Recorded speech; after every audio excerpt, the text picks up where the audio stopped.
안녕하십니까. 취준이 카페 회원 여러분. 오늘은 자기소개서 작성 동영상 강의 제 세 번째 시간으로 현대중공업에 대해서 알아보는 시간을 갖도록 하겠습니다. 여러분, 현대중공업 채용 마감 시간이 언제인지 아시죠? 3월 14일이 현대중공업 채용 마감입니다. 미리미리 자기소개서 준비하셔가지고 마감 시간에 쫓기는 일이 없도록 하시는 것이 필요하겠습니다. 먼저 현대중공업이란 회사는 어떤 회사입니까? 물론 여러분들이 아시는 것처럼 배를 만드는 회사지만 현대중공업은 해양, 플랜트, 건설 장비 등 다양한 사업 분야를 가진 아주 우량한 기업입니다. 현대중공업과 관련해서 유명한 일화가 있죠. 현대중공업 창업자이신 고 정주행 회장님께서는 영국의 차관을 돈을 빌리기 위해서 영국 은행장을 만나서 그 당시 500원짜리 지폐에 그려져 있는 거북선을 보여주면서 우리나라가 당신네 나라보다 300년 앞서서 철갑선을 만들었다라는 패기 있는 얘기를 통해 가지고 돈을 빌려왔다라는 일화는 아주 유명한 일화입니다. 그 일화를 통해서 현대중공업의 기업 문화나 인재상을 우리가 단적으로 알아볼 수 있는 그런 내용이라고 저는 생각을 하고요.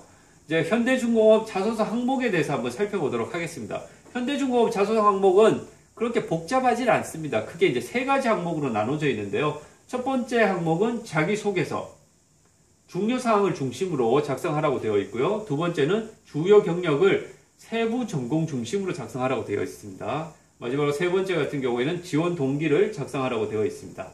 이 세 가지 항목, 자기소개서 어떻게 작성할지에 대해서 한번 살펴보도록 하겠습니다.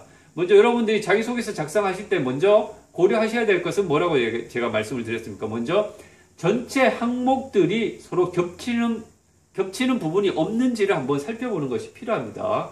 물론 첫 번째 항목 같은 경우에는 자기를 소개하라는 거예요. 중요사항을 중심으로. 그럼 어떤 내용의 자기를 소개를 할 것인가? 어떤 내용으로 자기를 소개할 것인가? 여러분들 고민이 되시겠죠? 근데 2번 항목 보면 주요 경력 세부 전공을 중심으로 작성하라고 되어 있습니다. 그러면 1번의 자기소개 같은 경우에는 2번 항목에서 주요 경력 세부 전공과 관련한 내용을 써야 되기 때문에 1번 항목은 2번 항목과는 관련이 없는 내용을 중심으로 쓰는 것이 좋겠다라는 거죠. 그것이 가장 효과적이겠다라는 것을 일단 말씀을 드리고 싶습니다. 그러면 2번 항목 같은 경우에는 어떤 내용을 기반으로 써야 되겠어요?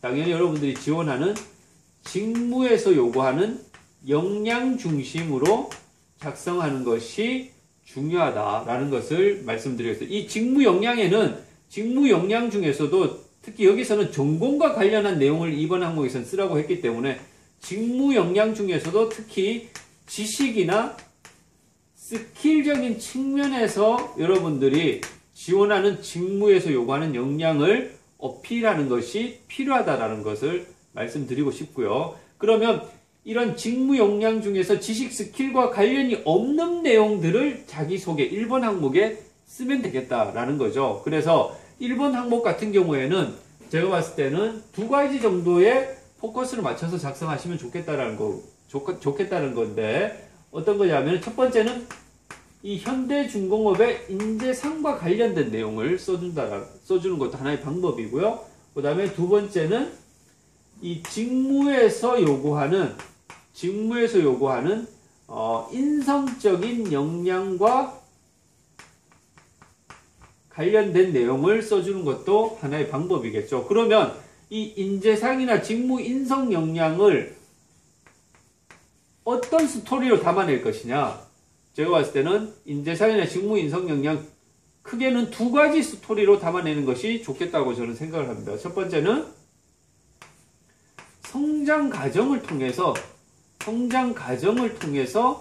자신의 인재상이나 직무 인성 역량을 드러내는 것도 하나의 방법이고요. 두 번째는 자신의 어떤 성격의 장단점을 어필하는 형태로 인재상이나 직무 인성 역량을 자기의 초점을 맞춰서 작성하는 것도 한 가지 방법이라고 이렇게 말씀을 드리고 싶습니다. 그래서 이런 성장 과정을 쓰실 때에는 여러분들이 지원하는 어떤 직무에서 어떤 인성을 요구하느냐, 그 다음에 이 기업에서는 어떤 인재상을 요구하느냐, 그것을 드러낼 수 있는 자신의 어떤 사례, 경험을 기반으로 작성을 하면 가장 효과적이다라고 일단은 말씀을 드리고 싶습니다. 그 다음에 2번 항목 같은 경우에는 제가 방금 말씀드렸듯이 직무에서 요구하는 역량을 기반으로 쓰시는데 특히 지식이나 스킬적인 측면에서 자신의 역량들을 드러낼 수 있는 경험들을 기반으로 해서 써주는 것이 가장 효과적이다라고 말씀을 드리고 싶습니다. 그러면 마지막 세 번째 항목 지원 동기와 관련해서는 어떻게 작성하시는 것이 필요하냐? 지원 동기와 관련해서는 첫 번째 직무에 좀 더 초점을 둬서 작성하는 방법이 있고 기업에 초점을 둬서 작성하는 방법이 있습니다. 첫 번째는 내가 어떤 계기나 배경을 통해 가지고 구체적인 직무 목표를 갖게 됐느냐, 이거를 이제 설정을 해주는 거죠. 구체적인 직무 목표.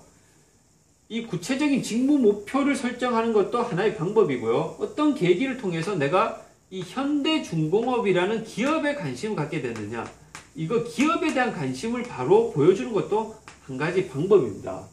그래서 만약에 여러분들이 구체적인 직무 목표에 포커스를 둘 경우에는 이런 내 꿈을 이루는데 왜 현대중공업이 가장 이상적인 회사인지를 설명하는 형태로 지원 동기를 작성해도 무난하다는 거고요. 그렇지 않고 어떤 계기를 통해서 현대중공업이라는 기업에 관심을 갖게 되었다.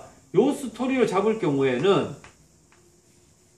내가 이 기업에서 내가 관심 있는 어떤 직무를 통해서 이 기업에 기여하겠다.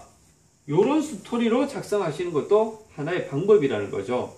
그래서 위에 직무 목표와 이 직무 목표를 이루는 데 있어서 왜 현대중공업이 가장 이상적인 회사인지를 설명하는 형태로 여러분들이 작성하실 경우에는 마지막에 내가 이 기업에서 어떤 식으로 기여하겠다라는 기여 방안들이 제시될 수 있으면 이상적이다. 이런 프로세스가 이상적이다라고 말씀을 드리고 싶어요. 그럼 여러분들이 이 기여 방안과 관련해서 작성을 하시기 위해서는 이 기업에 대해서 잘 알아야 되겠죠. 여러분들이 기업에 대해서 잘 알기 위해서는 기본적으로 어떻게 해야 됩니까? 일단 기업 홈페이지를 굉장히 꼼꼼하게 보셔야 되는 것은 기본이고요. 그 다음에 이 기업이 주식 상장되어 있거나 코스닥 등록되어 있는 회사일 경우에는 금융감독원 정자공시 시스템에 가시면 금융감독원 전자공시 공시 시스템에서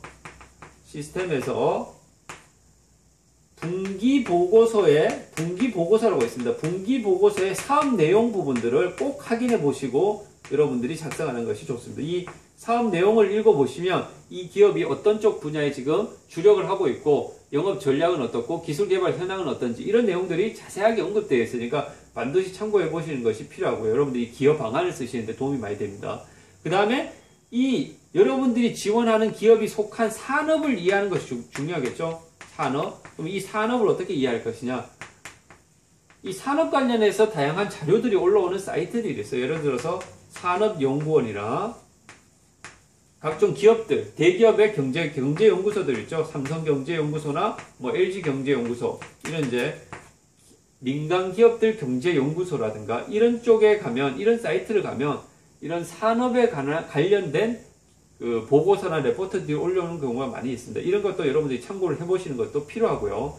그 다음에 마지막으로 여러분들이 이 기업과 관련해서 인터넷 기사 검색을 반드시 한번 해보셔야 돼요. 기사 검색을 통해서 이 기업이 요즘 어디에 주력을 하고 있고 어떤 이슈들이 있는지 반드시 여러분들이 한번 살펴볼 필요가 있다. 요 네 가지를 통해서 여러분들이 그 지원하는 기업들을 좀 더 이해하는 것이 필요하고요. 이런 이해를 기반으로 해서 내가 그러면 직무와 연관해서 어떻게 기여하고 싶은지, 기여할 수 있는지를 언급하는 형태로 작성하시는 것이 필요하다라고 말씀을 드리고 싶습니다. 예, 오늘 취업준비위원회 자기소개서 작성 동영상 강의 세 번째 시간 현대중공업 자소서 항목에 대해서 살펴보는 시간을 가졌습니다. 앞으로 지속적으로 동영상 강의를 통해 가지고 여러분들 취업에 작은 도움이 될 수 있는 그런 취준이 카페가 되도록 하겠습니다. 감사합니다.